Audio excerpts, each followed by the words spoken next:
الشيطان الرجيم من همزه ونفخه ونفسه بسم الله الرحمن الرحيم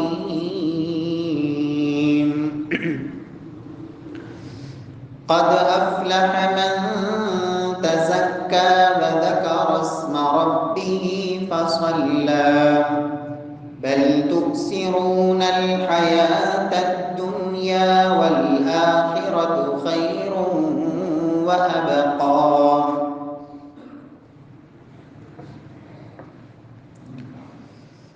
قد افلح من تزکا، یقیناً کامیاب ہو گیا وہ شخص جس نے اپنے آپ کو پاک کر لیا، وذکر اسم ربہ، اور اللہ کے نام کا ذکر کیا، فصلی، اور نماز پڑھی، بل تؤثرون الحیاۃ الدنیا، بلکہ تم دنیا کی زندگی کو ترجیح دیتے ہو، والآخرۃ خیر وابقی، حالانکہ حقیقت یہ ہے کہ آخرت زیادہ بہتر اور ہمیشہ باقی رہنے والی ہے۔ معزز سامعین کرام، محترم بھائیوں، بزرگوں، دوستوں، معززات ماؤں اور بہنوں، کامیابی کا تیسرا اصول آج کے اس خطبہ جمعہ میں ذکر کرنا مقصود ہے۔ ان آیات کی روشنی میں کہ جن میں اللہ سبحانہ و تعالی نے کامیابی، فلاح، اللہ رب العزت کی جنت کو پانے اور جہنم سے آزادی کا اللہ نے نسخہ بتایا ہے، بڑے اختصار کے ساتھ ان آیات میں اللہ سبحانہ و تعالی نے کچھ اصول ذکر کیے کہ لوگوں اگر کامیابی چاہتے ہو اور حقیقی کامیابی چاہتے ہو تو پھر سب سے پہلا اصول یہ ہے کہ اپنے آپ کو پاک کر لو، ظاہری اور باطنی نجاستوں سے اپنے آپ کو پاک کر لو،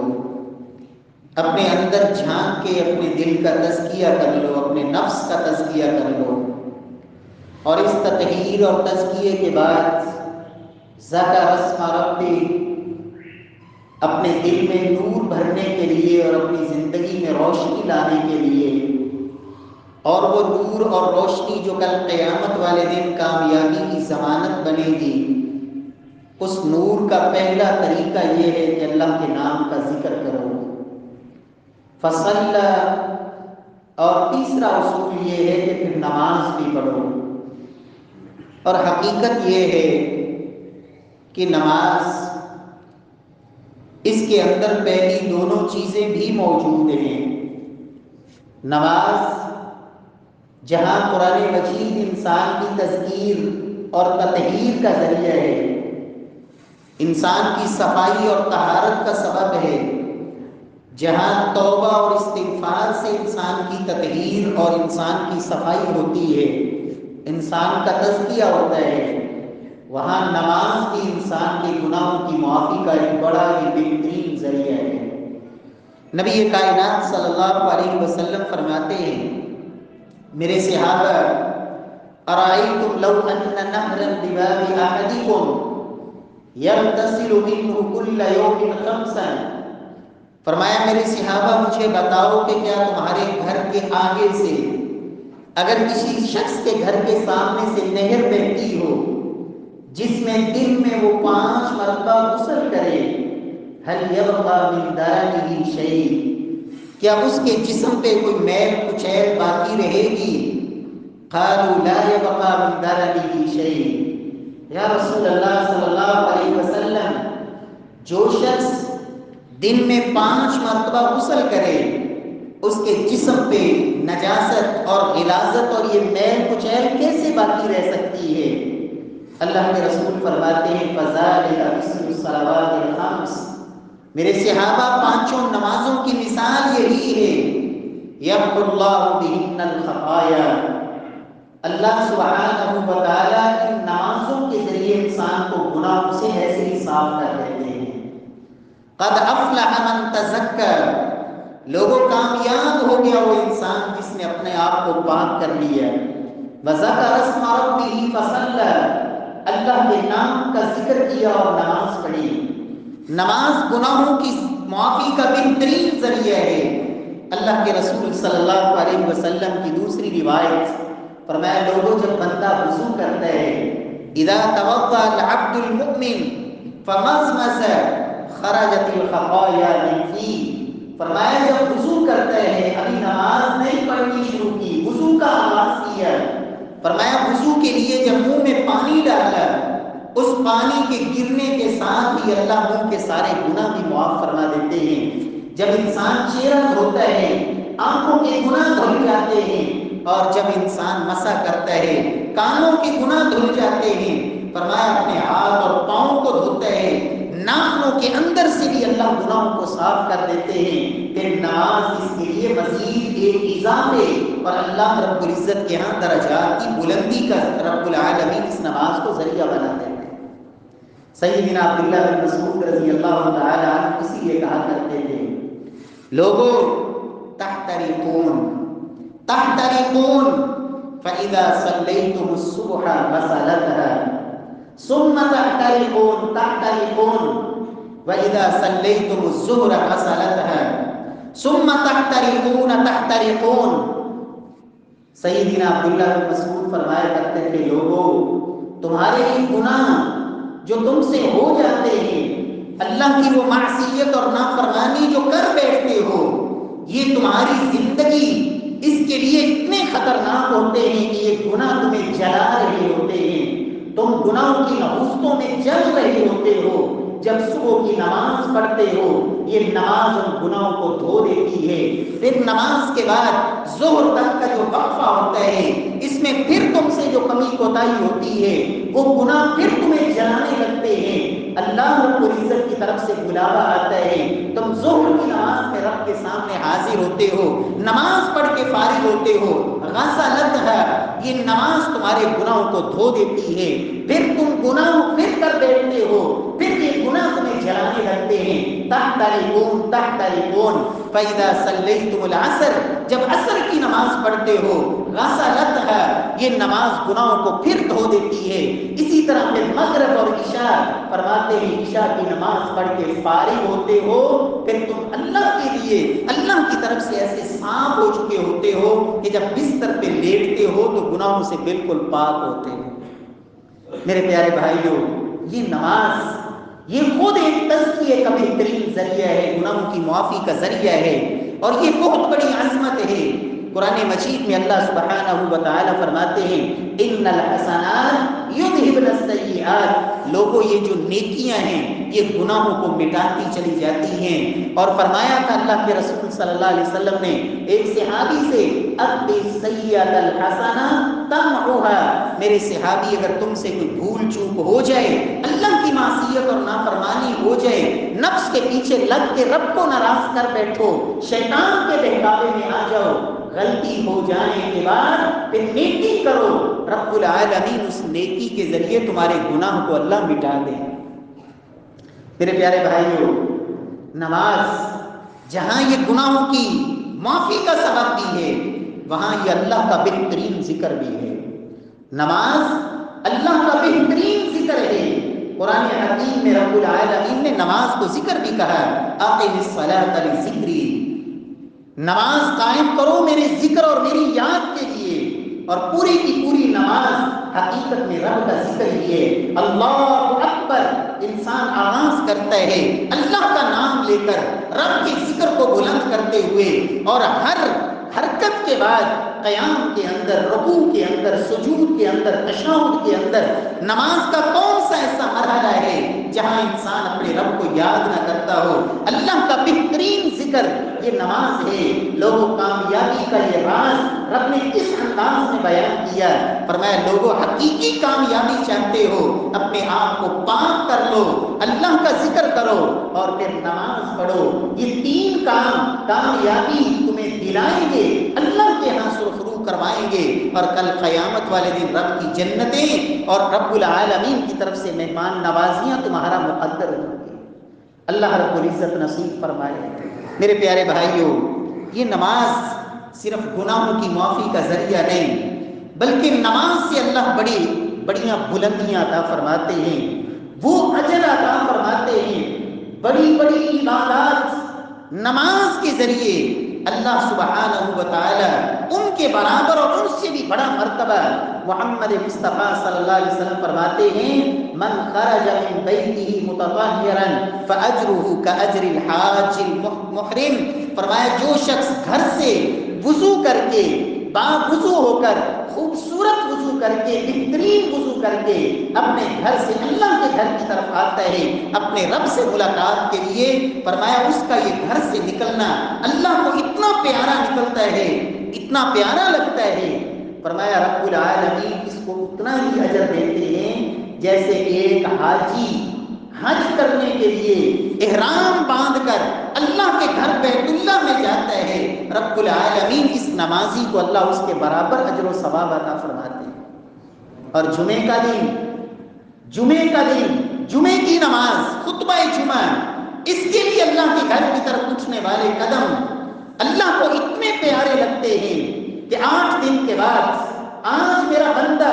رب سے ملاقات کے لیے اس انداز میں آ رہا ہے کہ باقی دنوں سے، روٹین سے ہٹ کر کچھ علیحدہ اور کچھ مختلف انداز میں ایک تیاری کے ساتھ، ایک اہتمام کے ساتھ کہ آج جمعے کا دن ہے، آج عام روٹین سے ہٹ کر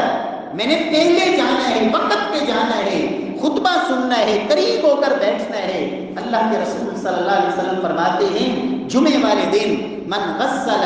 واغتسل وبکر وابتکر، جو غسل کرے اور بہترین غسل کرے، خوبصورت غسل کرے، اچھی طرح غسل کرے، وبکر وابتکر، اور جلدی چل کے آئے، جلدی آئے، فرمایا ومشا ولم یرکب، پیدل چل کے آئے، سوار ہو کے نہیں آیا، پیدل چل کے آیا، ودنا من الامام، دور نہیں بیٹھا، امام کے قریب جگہ تھی، اگلی صف میں جگہ تھی، پیچھے نہیں بیٹھا، قریب ہو کے بیٹھا، دنا من الامام، واستمع ولم یلغو، غور سے خطبہ سنا، کوئی لغو حرکت نہیں،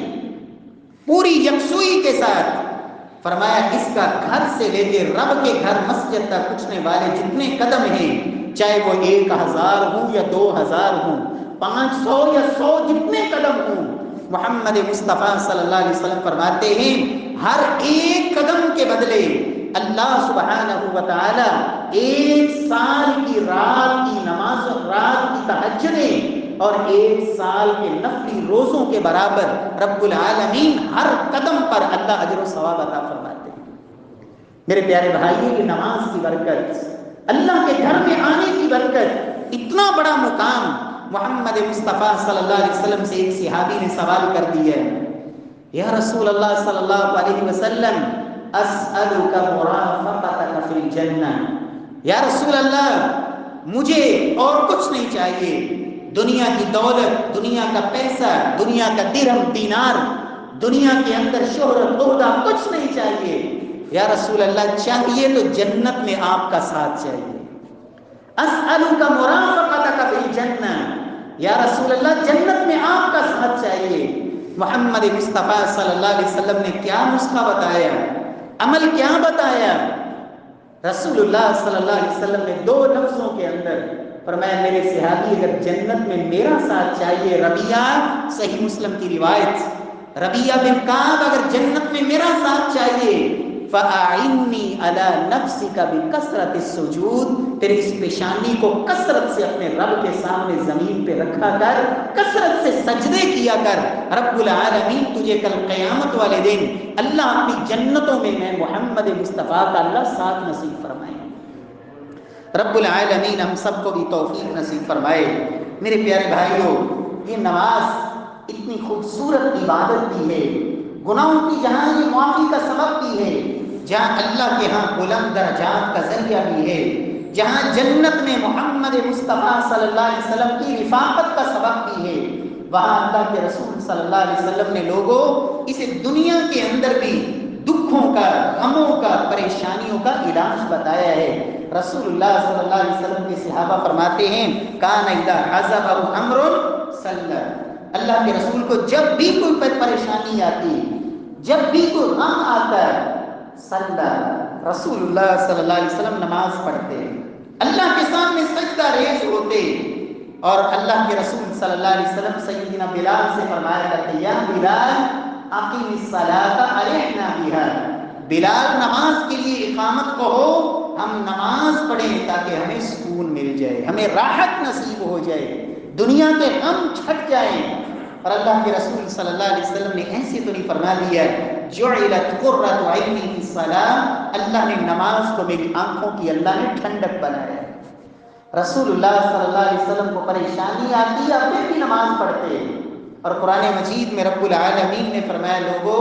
جب بھی تمہیں کوئی پریشانی ہو، کوئی غم ہو، اللہ سے مدد چاہیے ہو، رب کی نصرت کی تمہیں ضرورت ہو، استعینوا بالصبر والصلاۃ، نماز پڑھا کرو، اس نماز کے ذریعے اور صبر کے ذریعے اللہ سے مدد مانگا کرو۔ رب العالمین توفیق نصیب فرمائے۔ پیارے بھائیو، نبی کائنات صلی اللہ علیہ وسلم اگر کو خوشی آتی ہے، آج تو مسلمان کو خوشی آئے تو وہ بھنگڑے ڈالتا ہے، گانے بجاتا ہے، اور وہ ساز اور پتہ نہیں کیا کچھ اللہ کی معصیت اور نافرمانی کو دعوت، اور اللہ رب العزت کے عذابوں کو دعوت۔ رسول اللہ صلی اللہ علیہ وسلم جب کوئی خوشی ملتی، صحابہ کہتے ہیں اذا اتاه امر سر بی خر ساجدا شاکرا للہ، رسول اللہ صلی اللہ علیہ وسلم کو جب بھی کوئی خوشی ملتی، محمد مصطفیٰ صلی اللہ علیہ وسلم اللہ کے سامنے سجدے میں گر جاتے رب کا شکر ادا کرنے کے لیے۔ رب العالمین ہم سب کو توفیق نصیب فرمائے۔ پیارے بھائیوں، وہ نماز جو کامیابی کی ضمانت ہے، فصلی، یقیناً کامیاب ہو گیا وہ انسان جس نے اپنے آپ کو پاک کر لیا، اللہ کا ذکر کیا، فصلی، اور اس نے نماز پڑھی۔ کیسی نماز؟ قرآن مجید کے اندر رب العالمین نے نماز اسے قائم کرنے کا حکم دیا ہے۔ یقیمون الصلاۃ، جو اللہ کے بندے ہیں وہ نمازوں کو قائم کرتے ہیں۔ اقیموا الصلاۃ، لوگوں نمازوں کو قائم کرو۔ محمد مصطفیٰ صلی اللہ علیہ وسلم نے بھی جس نماز کو دین کا رکن قرار دیا، اقام الصلاۃ، نماز کو قائم کرنا یہ دین کا ایک پلر، ایک ستون اور ایک اہم ترین رکن ہے۔ یہ اقامت صلاۃ کیسے ہوتی ہے، نماز قائم کیسے ہوتی ہے؟ پیارے بھائیوں، نماز اگر قائم کرنا چاہتے ہیں تو اس میں سب سے پہلا اصول جسے اللہ سبحانہ و تعالی نے قرآن حکیم میں ذکر فرمایا والذین هم علی صلاتهم یحافظون اولئک هم الوارثون الذین یرثون الفردوس هم فیہا خالدون، فرمایا لوگوں وہ بندے جو نمازوں کی حفاظت کرتے ہیں، والذین هم علی صلاتهم یحافظون، جو نمازوں کی حفاظت کرتے ہیں۔ جیسے مجھے اور آپ کو اپنی اولاد کی حفاظت کا بڑا فکر ہوتا ہے، اپنی قیمتی چیز، مہنگی چیز اور نایاب چیز اس کو انسان بڑی حفاظت سے رکھتا ہے۔ انسان اپنی جان کا تحفظ کرتا ہے، اپنی صحت کا تحفظ کرتا ہے، اپنی عزت کا تحفظ کرتا ہے، اپنے پیسے کا تحفظ کرتا ہے، اپنی قیمتی ترین چیز۔ اللہ فرماتے ہیں والذین هم علی صلاتهم یحافظون، جو نمازوں کی حفاظت کرتے ہیں، اولئک هم الوارثون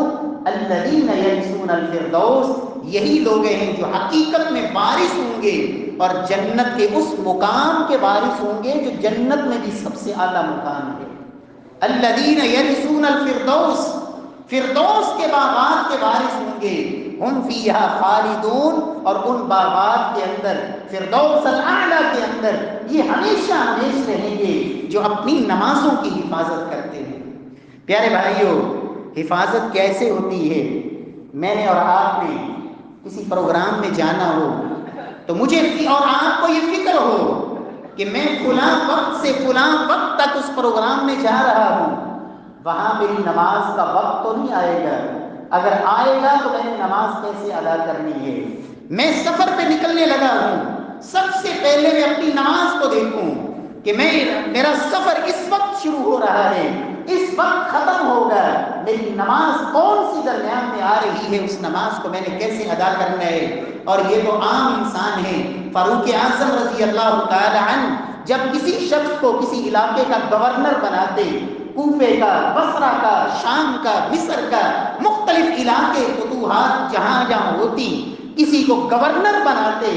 اور وہاں فاروق اعظم یہ سبق پڑھاتے، ان اہم امورکم عندی الصلاۃ، یاد رکھو میں تمہیں فلاں علاقے کا گورنر اور وہاں کا حاکم بنا رہا ہوں، اور میرے نزدیک تمہارے کاموں میں سب سے اہم کام وہ نماز ہے، اہم کام وہ نماز ہے۔ اور یہ رب العالمین کا یہ وعدہ بھی ہے، الذین ان مکناہم فی الارض اقاموا الصلاۃ وآتوا الزکاۃ وامروا بالمعروف ونہوا عن المنکر، فرمایا جس قوم کو، جس قبیلے کو، جس خاندان کو اور جس امت کو ہم کوئی خطہ دیں، کوئی علاقہ دیں، کوئی زمین کا ٹکڑا دیں جہاں ان کی حکومت قائم ہو، پھر ان کے فرائض میں یہ چیز سب سے پہلے شامل ہوتی ہے کہ وہ نماز کا نظام قائم کرتے ہیں، زکوٰۃ کا نظام، اور اسی طرح نیکی کا حکم دیتے ہیں اور برائی سے منع کرتے ہیں۔ پھر اللہ بھی ان کی مدد کرتا ہے جو رب کی مدد کرتے ہیں، اور اللہ کی مدد یہی ہے کہ انسان نماز پڑھے، زکوٰۃ ادا کرے، نیکی کا حکم دے اور برائی سے منع کرے۔ رب العالمین ہم سب کو بھی توفیق نصیب فرمائے۔ تو پیارے بھائیوں، نماز کی حفاظت، اور اللہ رب کے محبوب جناب محمد مصطفیٰ صلی اللہ علیہ وسلم فرماتے ہیں، من حافظ علیہ، لوگوں جس نے نماز کی حفاظت کی، جس نے نماز کی حفاظت کی، کانت لہ نورا وبرہانا ونجاتا یوم القیامہ، فرمایا جس نے نماز کی حفاظت کی، یہ نماز اس کے لیے قیامت والے دن وہ نور بنے گی، جس نور میں چل کر یہ اللہ کی جنت میں پہنچے گا، جس نور کے ذریعے یہ پل صراط کو کراس کرے گا، نور بنے گی، برہانن اس کی کامیابی کی یہ دلیل بنے گی، ونجاتا یوم القیامہ، اور اللہ سبحانہ و تعالی کی عدالت اور رب کی بارگاہ میں یہ کامیابی کے لیے یہ نماز اس کے لیے ضمانت بنے گی، جس نے نماز کی حفاظت کی۔ اور جس نے حفاظت نہ کی، ومن لم یحافظ علیہ، فرمایا جس نے نماز کی حفاظت نہ کی، فرمایا لم یکن لہ نورا ولا برہانا ولا نجاۃ یوم القیامہ،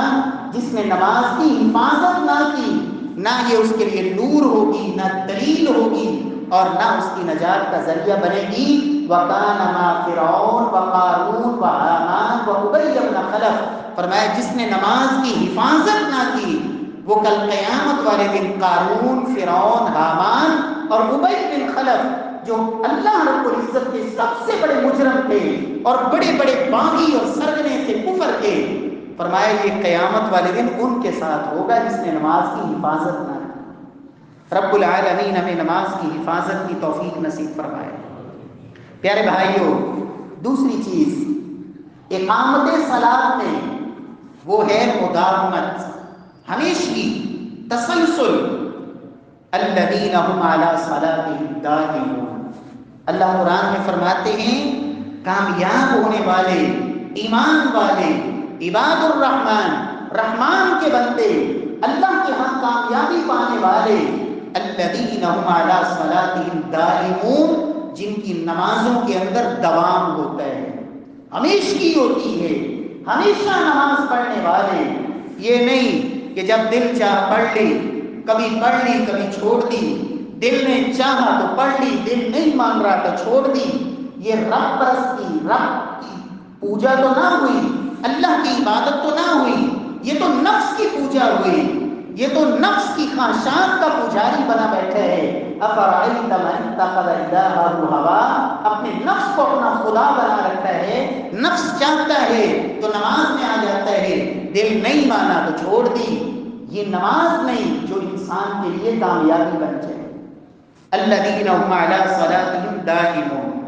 پیارے بھائیوں، نماز کے اوپر مداومت، ہمیشگی اور وقت پہ جو رب نے مقرر کر دیا اس وقت پہ، وقت پر نماز ادا کرنا، ان الصلاۃ کانت علی المؤمنین کتابا موقوتا۔ دنیا کے اندر آپ غور کریں، انسان کسی بڑے آدمی سے جب ملاقات کے لیے وقت لیتا ہے اور وہ بڑا آدمی دنیا کے اندر انسان کو کوئی وقت دے دے تو پھر انسان کی اپنی مرضی نہیں ہوتی، اس بڑے آدمی کی مرضی ہوتی ہے۔ اپنی مرضی سے نہیں انسان کہتا کہ چلو جب دل چاہے گا چلا جاؤں گا۔ وہ میرے پیارے بھائی، یہ ملاقات کا وقت 5 وقت خالق کائنات، پوری کائنات کے بادشاہ اور بادشاہوں کے بادشاہ، خالق حقیقی جس نے تجھے عدم سے وجود بخشا، دنیا میں تجھے کوئی جانتا تک نہ تھا، وہ رب اس وقت سے تجھ سے باتیں کرے جب تو دنیا میں آیا نہیں تھا، عالم ارواح کے اندر تھا، کہاں کہاں کس کس مرحلے سے تو گزرا اور آج دنیا کے اندر اس جوانی تک پہنچا ہے، کس کس حقیقت سے تو گزر کے آیا ہے۔ پیارے بھائی، تیرے لیے ملاقات کا وقت اس اللہ نے مقرر کیا ہے، اب تیری مرضی نہیں کہ میرا دل چاہے گا تو چلا جاؤں گا۔ جب اللہ کی طرف سے آوازہ آ گیا ہے پھر دنیا کا ہر دھندا چھوڑ دے، ہر کام چھوڑ دے۔ اللہ کے آرڈر کا یہ تقاضا ہے، رجال لا تلہیہم تجارۃ ولا بیع عن ذکر اللہ واقام الصلاۃ، جو اللہ کے بندے ہیں، دنیا کے دھندے، کاروبار، تجارت، لہو و لعب، کوئی چیز انہیں رب کے ذکر اور نماز سے روکتی نہیں، ان کو غافل نہیں کرتی،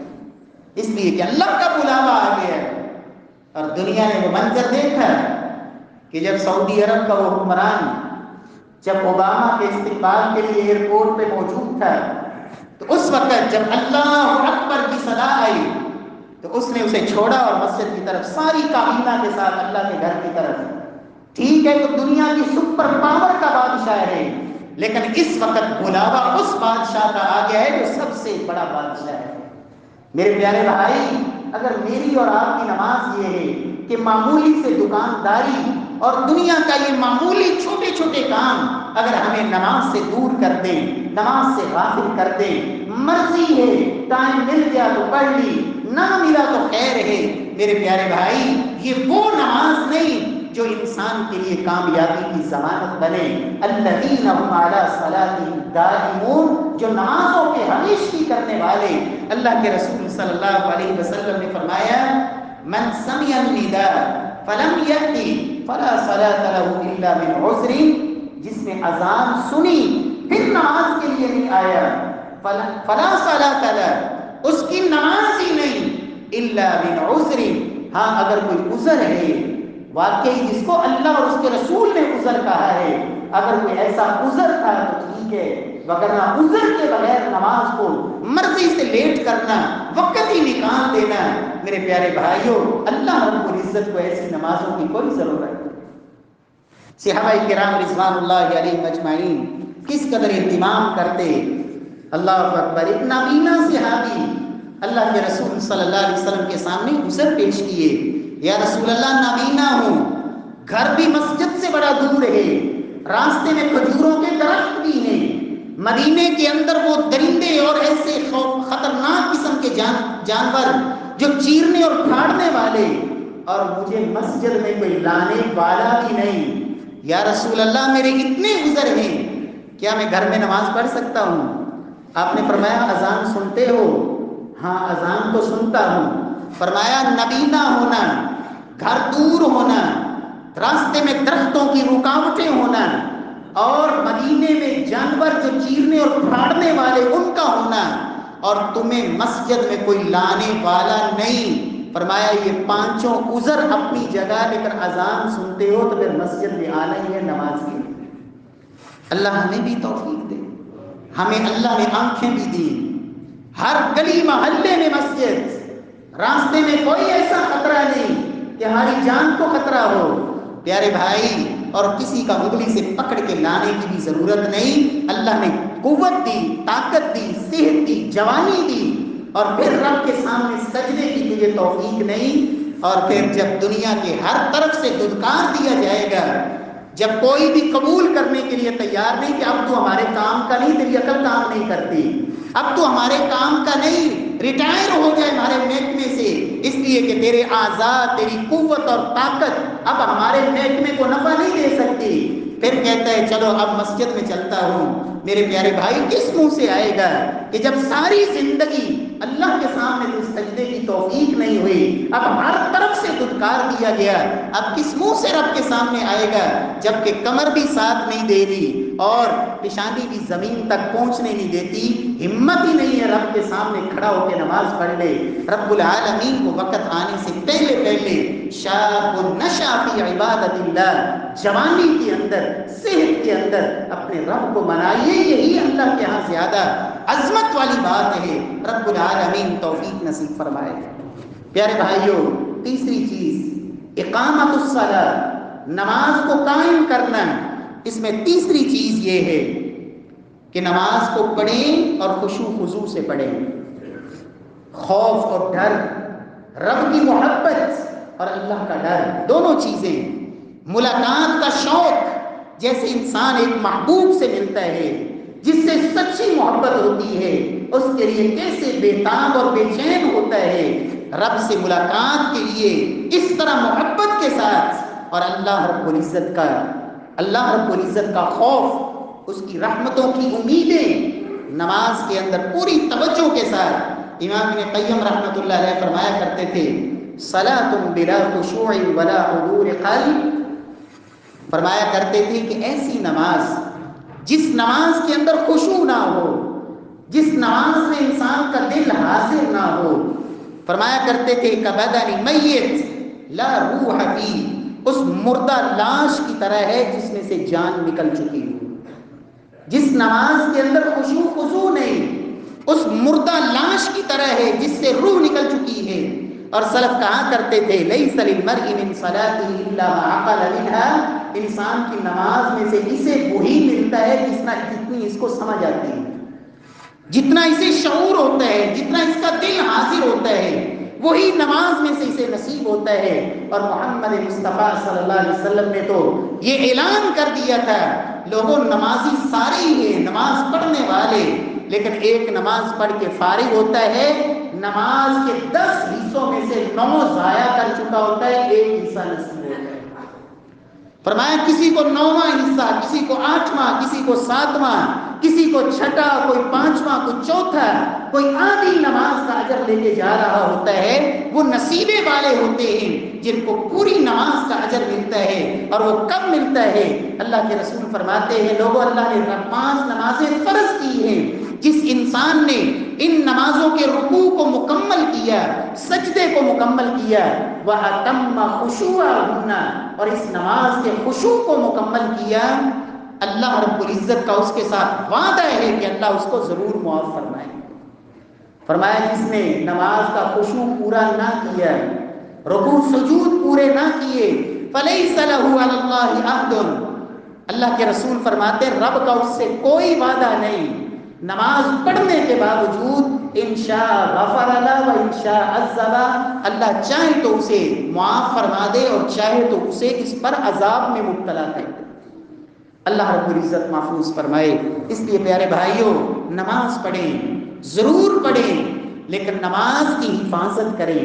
نماز پہ ہمیشگی کریں، اور نماز خشوع خضوع کے ساتھ پڑھیں۔ اللہ کے رسول صلی اللہ علیہ وسلم فرماتے ہیں جب تم نماز میں کھڑے ہوتے ہو تو لوگوں دیکھا کرو کس سے باتیں کر رہے ہو، یوناجی رب، تم اپنے رب سے سرگوشیاں کر رہے ہوتے ہو، اللہ سے باتیں کر رہے ہوتے ہو۔ فرمایا نماز کے اندر ادھر ادھر متوجہ نہ ہو، اس لیے کہ تم نماز میں اپنے اللہ سے باتیں کر رہے ہوتے ہو۔ آج کسی چھوٹے بچے سے آپ بات کریں نا اور آپ کی توجہ نہ ہو، وہ بچہ بھی اس بات کو ناگوار سمجھتا ہے کہ بات مجھ سے کر رہا ہے اور اس کو پتہ ہی نہیں مجھے کیا کہہ رہا ہے، اس کو ہوش ہی نہیں، شعور ہی نہیں، ایسی زبان سے کلمات نکالے جا رہا ہے۔ ہم تو اس خالق کائنات کے سامنے کھڑے ہوتے ہیں اور ہمیں پتہ ہی نہ ہو پوری نماز میں اپنے اپنے اللہ سے کہا کیا ہے، رب سے مانگا کیا ہے، میری ضرورت کیا تھی، میں نماز میں آیا کس لیے، مجھے کوئی پتہ ہی نہیں، بس آیا اور جلدی جلدی 4 ٹھونگے مارے اور نکل گیا ہے۔ میرے پیارے بھائی، ایسی نماز کی اللہ کے ہاں اس کی کوئی حیثیت نہیں، اور نہ ہی یہ نماز انسان کی کامیابی کی وہ گارنٹی اور ضمانت بنے۔ نماز کو قائم کرنا، اس میں چوتھی چیز یاد رکھیں، آپ کی نماز کے اندر آپ نے حفاظت بھی کی، آپ نماز کے اوپر ہمیشگی بھی کرتے ہیں، آپ کی نماز کے اندر خشوع خضوع بھی ہے، لیکن آپ کی نماز وہ سنت کے مطابق نہیں، وہ نماز نہیں جو محمد مصطفیٰ نے صحابہ کو سکھائی۔ آج لوگ کہتے ہیں جی نماز تو پڑھیں نا، جیسے بھی پڑھیں نماز پڑھیں۔ میرے پیارے بھائیوں، اگر یہی بات ہوتی، اللہ آسمان سے جبریل کو 2 دن کے لیے محمد مصطفیٰ کے پاس نہ ٹھہراتے کہ 5 نمازیں 2 دن مسلسل جبریل امین اللہ کے نبی کو امامت کرواتے رہے، اور اللہ کے رسول صلی اللہ علیہ وسلم جبریل کی امامت میں نماز پڑھتے رہے، پھر اللہ کے رسول صلی اللہ علیہ وسلم اگر یہی تعلیم تھی کہ نماز پڑھو جیسے بھی پڑھو، آپ باقاعدہ منبر پہ کھڑے ہوئے، صحابہ کو کہا میں منبر پہ کھڑے ہو کے نماز پڑھتا ہوں تاکہ تم سب دیکھو کہ میں نماز کیسے پڑھ رہا ہوں۔ پھر اللہ کے رسول نے باقاعدہ یہ آرڈر دیا، سلو کما رأیتمونی اصلی، لوگوں نماز ویسے پڑھو جیسے مجھے پڑھتے دیکھتے ہو۔ اگر نماز کی بات ایسے ہی ہوتی تو صحابہ کرام کیوں، حالانکہ سب صحابہ اللہ کے نبی کے پیچھے نمازیں پڑھنے والے ایک دوسرے کو کہتے ہیں آؤ اکٹھے ہو جاؤ، میں تمہیں وہ نماز پڑھ کے دکھاتا ہوں جو اللہ کے رسول ہمیں پڑھایا کرتے تھے۔ 10 صحابہ ٹولیاں بنا کے ایک دوسرے کو نماز سکھاتے اور دکھاتے ہیں، اور اگر نماز پڑھنا ہی کافی ہوتا ہے تو وہ صحابی عام آدمی نہیں، صحابی رسول نماز کہاں پڑھ رہا ہے؟ عام جگہ پہ نہیں، مسجد نبوی کے اندر، جہاں ایک نماز عام مسجد سے 1000 نمازوں سے بہتر، اور پھر نماز ایک دفعہ نہیں پڑھی، 3 دفعہ نماز پڑھی،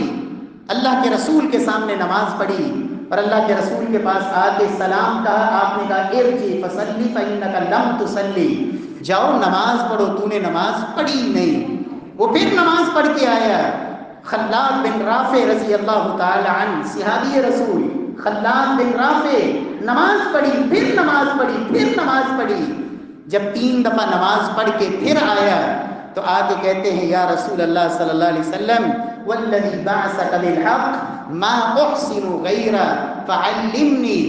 اس ذات کی قسم جس نے آپ کو حق دے کے بھیجا ہے، مجھے اس سے اچھی نماز پڑھنی نہیں آتی، فعلمنی، آپ مجھے سکھائیے نماز۔ تو نبی صلی اللہ علیہ وسلم نے جو نماز سکھائی، فرمایا میرے صحابی جب نماز میں کھڑا ہو